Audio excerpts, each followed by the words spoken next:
Good morning and welcome to Cartoonist Kayfabe. My name is Jim Rugg. I'm Ed Piskor. Before we dive into the Star Wars adaptation, I want to bring up a couple notes. We will be traveling in October, so you can catch us in Columbus October 6th through the 9th at CXC. You can catch us at the end of the month, October 28th to the 30th at Baltimore Comic-Con, one of the great comic book shows and where Cartoonist Kayfabe was first discussed. So come out to Baltimore if you're anywhere nearby. And October 22nd, you can catch me at the Jacksonville Public Library for their Comic and Zine Festival. And as October draws near, it's Cartoonist Kayfabe-tober. Here are our drawing prompts. You can do a screen cap there, or you can just follow us on social media on Instagram. I'm sure we'll share this there. But if you follow the Cartoonist Kayfabe-tober prompts, share your art online and tag us so that we can see what you're doing and share some of those drawings.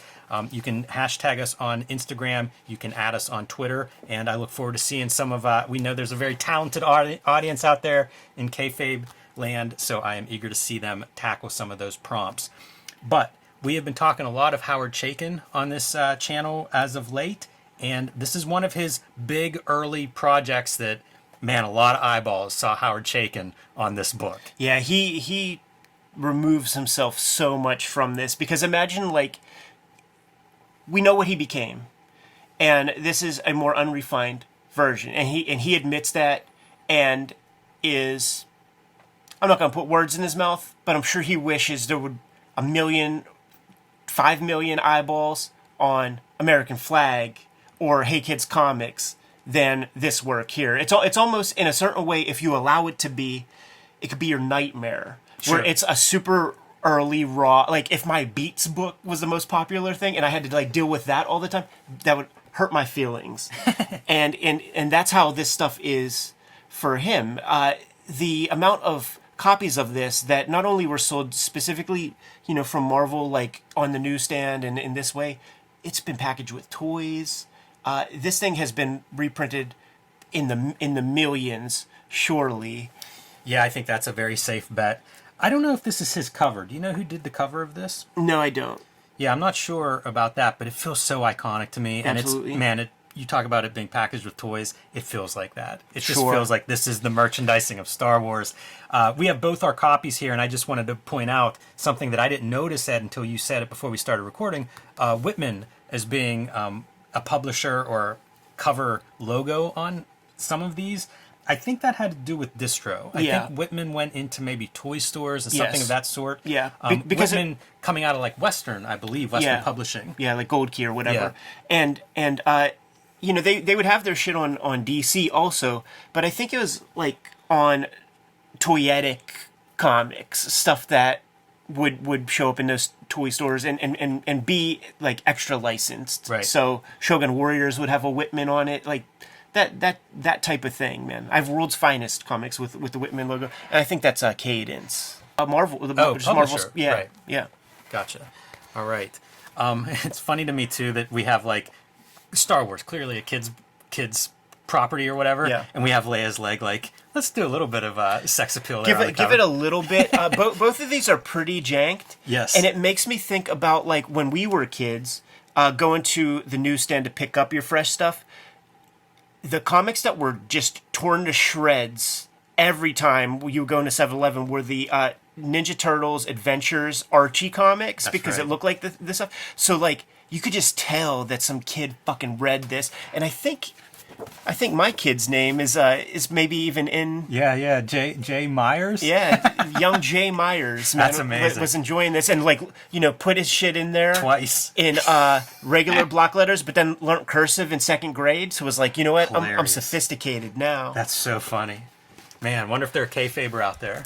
Wouldn't that be cool? That has happened a lot of times, man, where we show off, like, a weird, obscure black and white comic, and the artist randomly... It's not like we called it out. It was in a mailbag episode or something.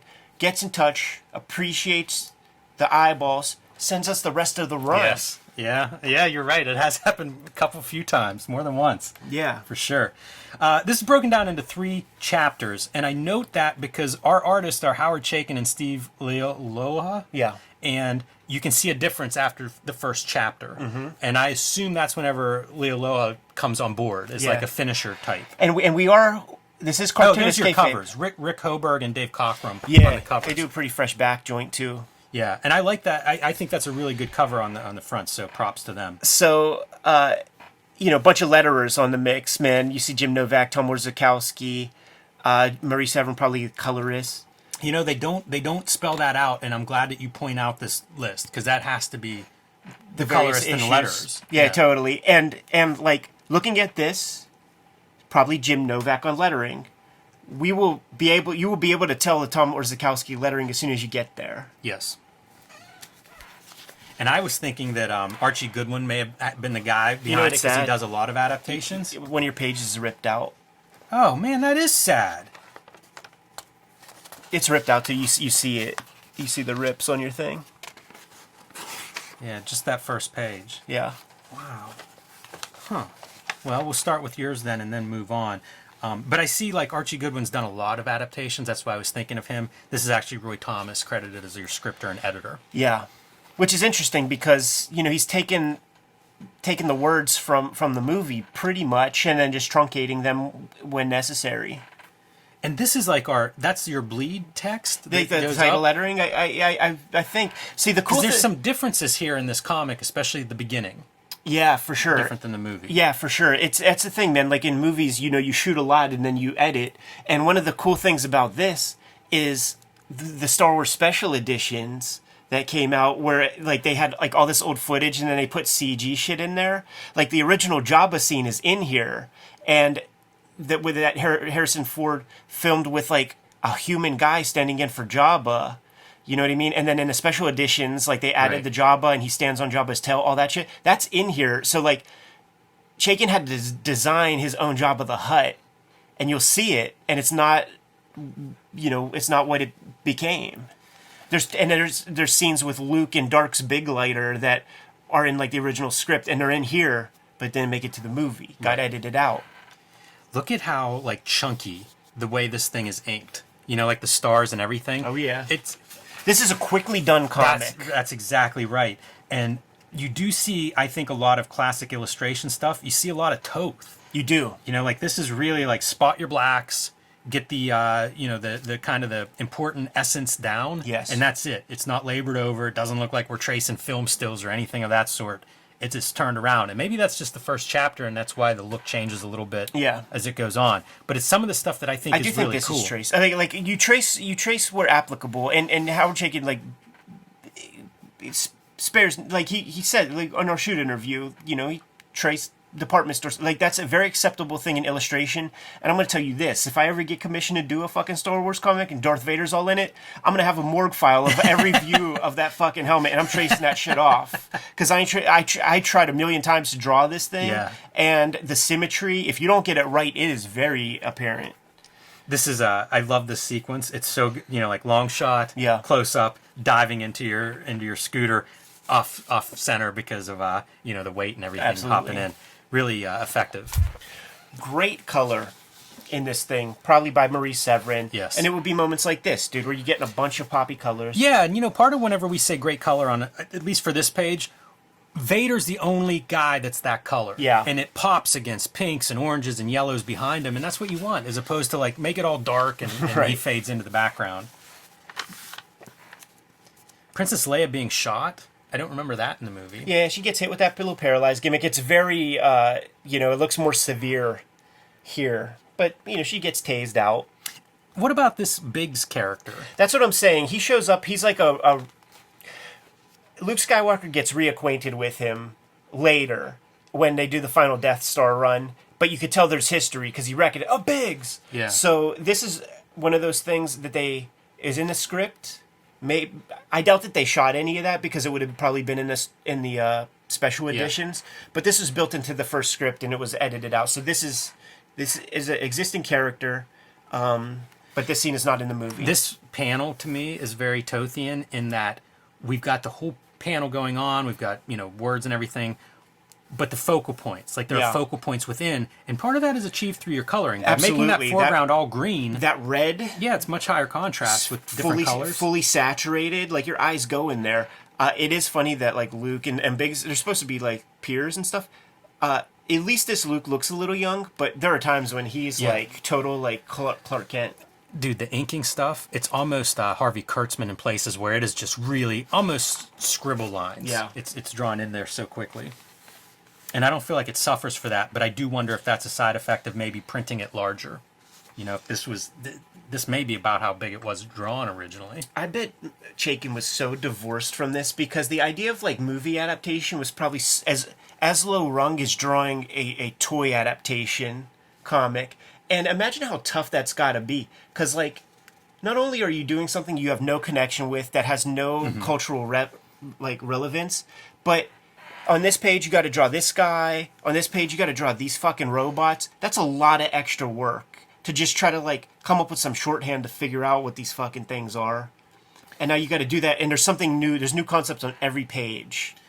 I also wonder how stuff. much of the movie he got to see before he did this. Yeah. Because you hear a range of that from people who adapt movies where sometimes it's like, here are a couple of stills. And here's the thing, this feels like he must have seen the movie. Sure, but... some of these shots feel very on point. Yeah, but Lucas was very proprietary over the visuals. Like, he was deathly afraid of being sandbagged and having... Because he took this around to every studio... and finally convinced 20th Century Fox to do it, and then it's in the works, and he was really nervous about some schmucks coming in and Roger Cormaning some bullshit real quick, you know, see Silent Running or some of those other shit movies. So I don't know that he was relinquishing too much imagery. Maybe you got to see it, maybe you got to do some courtroom sketches while you're watching it, but I don't know that he got to hold on to too much stuff. Don't these panels, like so many of them, feel like they could be almost straight to ink?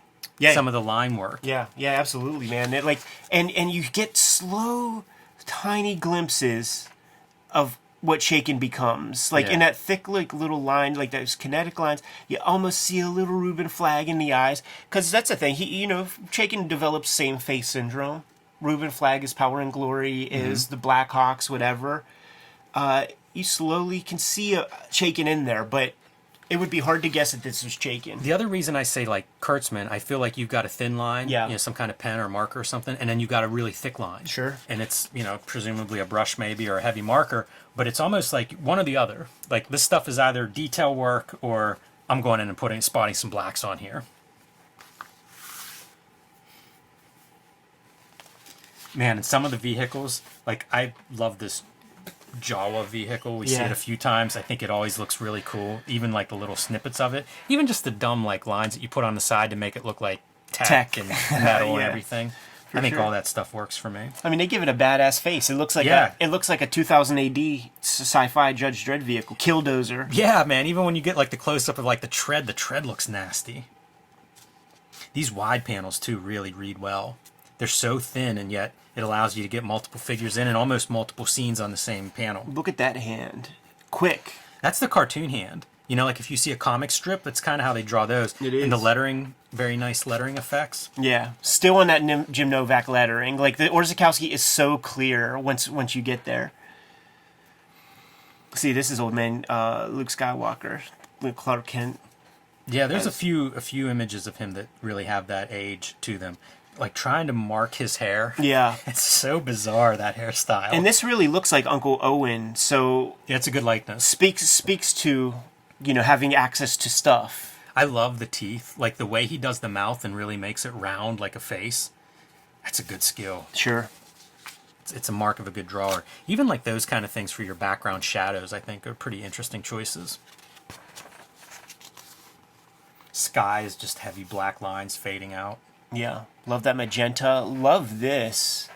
It's a really, really sunset. Nice... Sunrise. Sunrise. Dawn slowly creeping sunset. Sunrise. Sunset.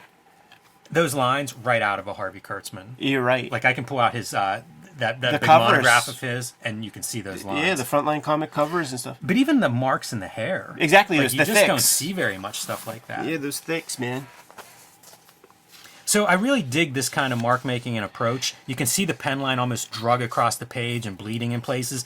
If you told me that he drew this on like bond paper, I'd be like, yeah, I could see that. In 2 weeks. That's what I mean. Like it's it's not wasting any time. I don't think it costs you anything in terms of the storytelling. No. But it's not spending, it doesn't look like you're spending any time on details. And I'm very happy with this line work, but you just know that, the average reader, they want you to bleed. Yeah, especially with the robots and like the Star Wars Oh, forget about that. details. Yeah. Any of the ships, any of the toys. You don't have enough horns on your Tusken Raider. It's so true. Yeah, there's something about even the lettering being big, that chunkiness, that I like this size a lot. We've talked about this size. I mean, you did hip hop this size because this size has a certain feeling. Oh, yeah. And here we go with our second chapter, and Look at that lettering. That's Orzakowski. Look at the line work. Yeah, sure. It's some changes have been made. Yeah.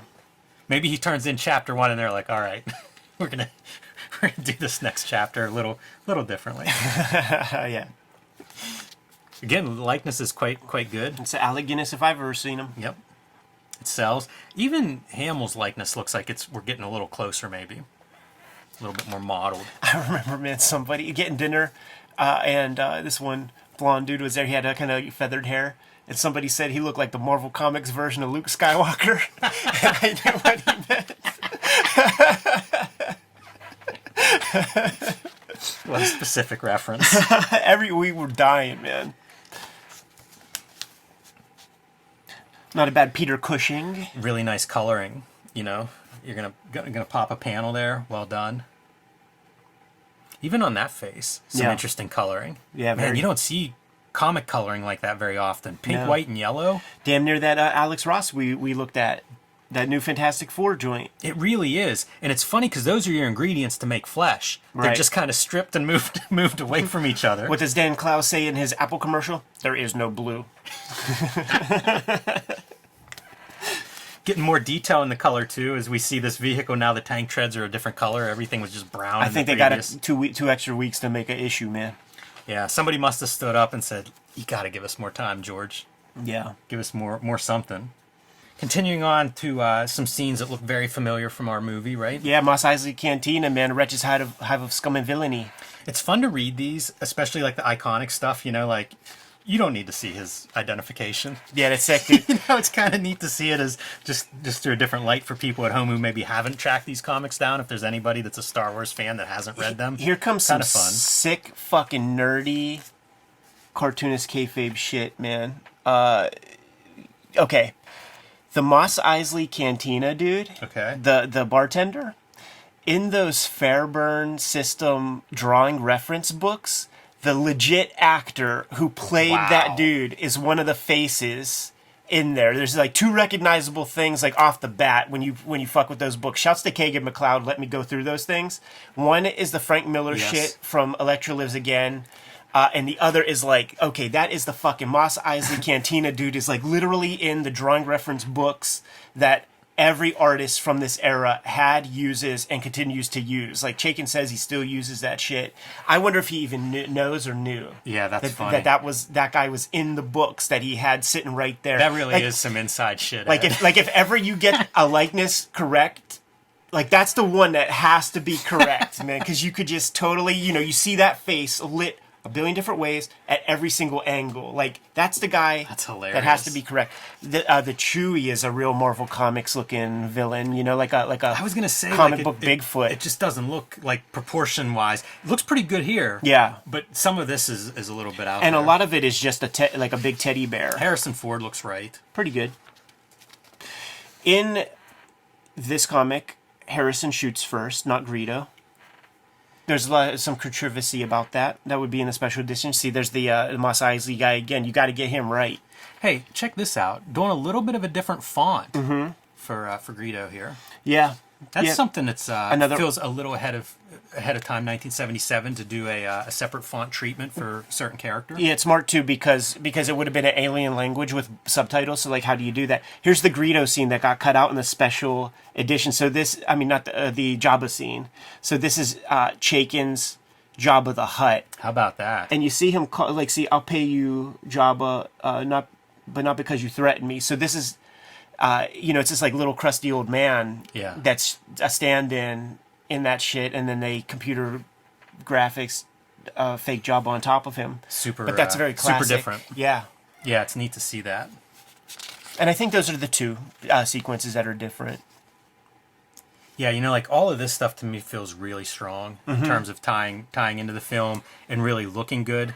Man, that's a great Millennial Falcon, right? Yeah, it's real rough, like when, because I'm drunk on Williamson. Yes. But Williamson just had more access to more stuff, so you have to try to get it right, This is probably my favorite Star Wars image just from anything, anywhere. Dude, it's so what this tells me is they did not have access to the sequence with the light travel. Yeah. What do they call that? Hyperspace or whatever. So this is a comic book version of the hyperspace travel. How easy would it have been to just have Speedline's manga style, and like that would be plenty. That's probably what they do now. But this is like interdimensional. It's a really good graphic because it's kind of like you have, the psychedelic wallpaper, something. That background is flat in a weird way, and this ship is really on top of it. Yeah. And you know what? There are some lines on here that make me wonder if this was touched up later on, because we don't see those lines elsewhere. They're almost like a Mike Golden ink line. Yeah. And it makes me wonder if this is something that shows up in the Marvel bullpen. And yeah, some Ramita Raiders had fix up that ship a little bit. Don't make it look so rough or something like that. So quick pause here to pay some bills. We are working Cartoonist. The best way to support Cartoonist Kayfabe is to buy the comics that we make. Currently in comic shops, my latest comic, Hulk Grand Design Monster Madness, 2 40-page issues that tell the 60-year history of the Incredible Hulk. There's a collection on the way in January. You can pre-order that now, wherever you buy comics or books. And Street Angel, Deadliest Girl Alive. The collection of all of my Image Comics Street Angel stories, plus a few, is back in print now after being out of print for a year. So grab that whenever you're pre-ordering the Hulk Grand Design. Ed Piskor's Red Room Trigger Warnings, the collection of the 2nd season of Red Room Trigger Warnings, now available wherever books are sold. So pick that up next time you hit your local comic shop or place your book order online. And Red Room Antisocial Network, still in print. These are completely independent, can be read in any order. There are 4 complete stories in each issue, so start with whichever one is in stock next time you hit your comic shop. And now, back to Howard Chaykin's Star Wars. And Chapter 3. So the way this is broken up, by the way, everyone at home, is there are 2 issues of this, oversized. Yeah. I believe there is a collected, like a super thick issue of this stuff, but dude, if ever a comic was perfect for that Treasury edition, besides the Grand Designs, it's these Star Wars comics. Oh, totally. That oversized really flatters them. So as we enter Chapter 3 here, we're only looking at roughly the first half of the Star Wars movie. I love when they are kind of Russian, and this is more important, and I love the off-model stuff. Yeah, that's one that they filled in, that mask in the top corner. That could be another one, because the way this figure's built, I imagine you don't see eyes if you draw an accurate helmet. Right. That could have been something that came into the bullpen and they were like, hey, Jazzy John Romita, right, put a mask on this guy. This is your baseline. Remember, we often point out like perspective where like a guy's standing on the horizon, and that's what you get here. Yeah, and that's the cool thing, man. It's sort of, you don't really want that. When you have Darth Vader like this imposing Vader villain, should always be the biggest dude. Totally. Where is the Rebel base? Yes, in our demo of the Death Star. What can we do to a planet? That feels like a not movie version in a lot of ways. Because don't we see that stuff come together, like a visual of it, not just on screen? It might be on a screen. Yeah, I don't quite remember that part. Yeah, me either. So much of this stuff is just blurred at this point. You've seen different cuts of everything. Yeah. Different versions of everything. Luke doing a little bit of training here, trying to awaken the Force inside of him. And man, some of these likenesses, not as strong. Yeah, this is not like a great Harrison Ford right there. Leah Loha is like in the mix now. He was on the mix with issue 2, so that 2nd chapter. Still some fun coloring, though. I do like some of this coloring stuff. And this almost reminds me of the Star Wars video game. Do you remember that old, like... the Vector one? Yeah, the Vector one. Yeah. Really feels like... That feels like asteroids or something. Totally. How about that for scale, baby? Dude, I love it. And not just scale, but using black, again, for your focal point, and also to differentiate. Like, here's your other ship in front of this massive object. It would be so easy to fuck up the ellipses of the tech on that Death Star and just destroy your whole drawing. And there is, thankfully, there's like panel borders breaking, because the curve here is like, it's different, but it doesn't matter thanks to this being put there. Yeah, it's strange. When I look at it on our monitor, You could see it it more. feels different. When I look at it here, it looks just magnificent. Because your eyes can only, take in so much. But when we're looking at the thumbnail of it, that don't lie. Yeah.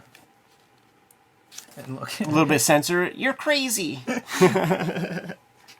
That's funny, man.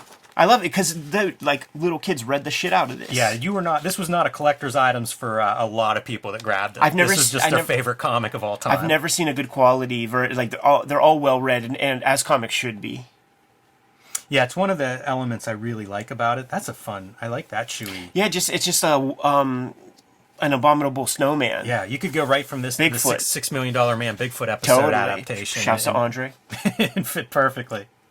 I do like that though. It's almost like you're trying to figure out how to draw this stuff and make it look cool and go beyond like just the adaptation and make it into a comic book page that looks good. It's so weird to think of this as like the early days of Star Wars where this stuff isn't all codified and like it's got to be this way. Right, yeah. So it allows little things like this. You get canceled on this. Twitter for doing this kind of thing now. Yeah, to add a little red to the mouth and stuff. And there would be those covers and stuff where they would add red to the Darth Vader eyes. And to me, I'm like, yo, it kind of looks cool that way. Mm-hmm. I like those little ruby eyeballs. But you know that nerds would not stand for that.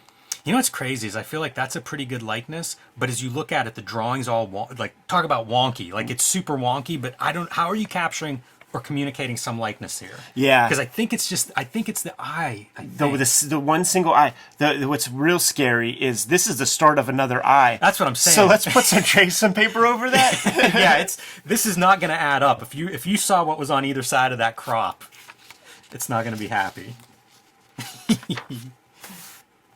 And a giant to be continued. That's to be continued, worthy of a treasury size edition.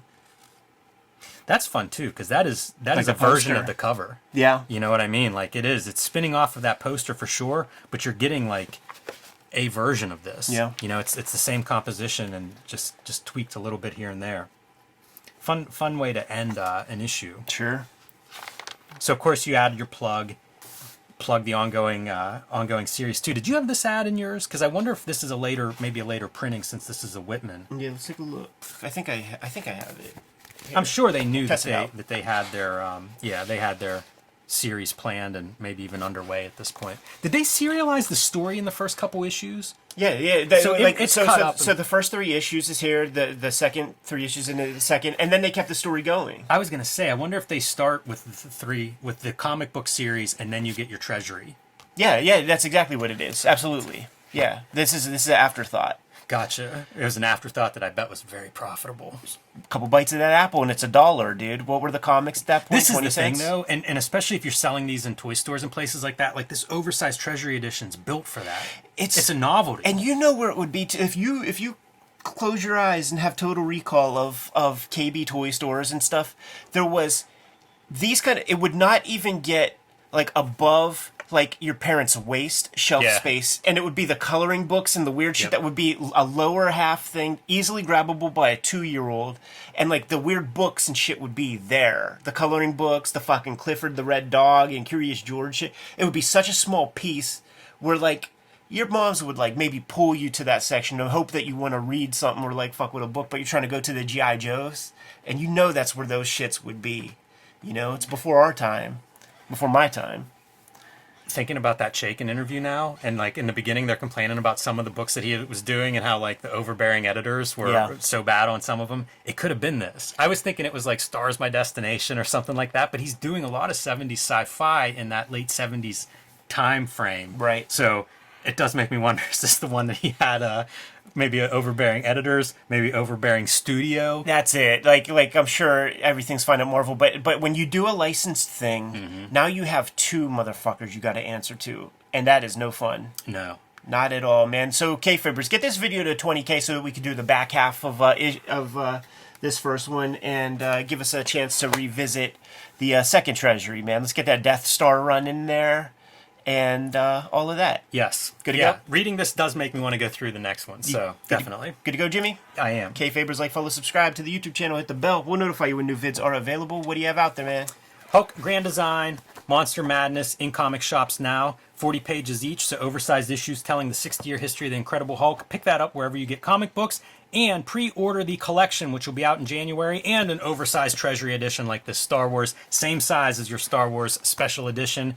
Pre-order that now wherever you buy books. Street Angel Deadliest Girl Alive, back in stores from Image Comics, collecting all of the color Street Angel stories in one handsome volume. Pick that up wherever you buy books, and join me on patreon.com/JimRugg, where you can see a lot more of my comics and artwork. Red Room Trigger Warnings is in stores right now, so I have 2 Red Room trades that you have access to. The Antisocial Network being the first one. Murder on the Dark Web for Fun and Profit is the name of the game. Each of these books is completely self-contained in terms of the story content, with lots of additional material that just was not included in the single issues of Red Room. Please support the project. I appreciate it so much. #1 dystopian graphic novel on YouTube, which it was funny. That's to see. amazing. Yeah, dystopian. I would say that fits. Yeah, it's just not a word that was in my mind when I'm coming up with it. What can you do, man? $3 will get you the archive at my Patreon, which includes all of this material, probably over 300 pages worth of comics at this point, and I'm serializing the next round of Red Room comics, and that's going to be my home base for serializing further works before it sees the light of day elsewhere, man. So support the Patreon, that way you get a fresh scoop on stuff that won't be seen for a year or more, and all those links are in my link tree in the description below. Jimmy, what else do we have out there, man? Subscribe to the Cartoonist Kayfabe e-newsletter at the links below this video. You can also find Cartoonist Kayfabe t-shirts, merchandise, fanny packs, and more at our spread shop. That link is also below this video. Another great way to support the Cartoonist Kayfabe YouTube channel. Get this Star Wars video to 20Ks. Give us incentive to do the rest of the Star Wars flick adaptation. Jimmy, give them those marching orders so we can be on our way. Read more comics. And may the Force be with you.